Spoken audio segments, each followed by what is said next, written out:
In fact আমার মনে হয় যে আর্টিস্টরা যখন হুম, কোনো একটা চরিত্র করে, হ্যাঁ, সেই সময়টা ওই চরিত্রটাই হয়ে যায়, মানে যতদিন শুটিংটা হুম, চলে। হুম, হুম, এবং অনেক কিছু কিন্তু এফেক্ট হুম, থাকে হুম, তার হুম, মধ্যে। হুম, হুম, হুম, সেই সেরকম কিছু এফেক্ট ছিল।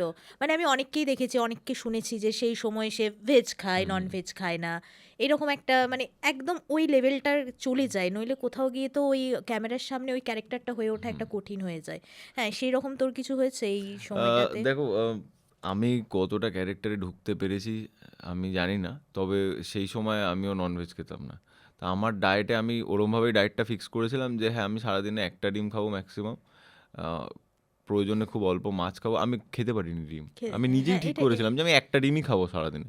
বাট আমি খেতে পারতাম না।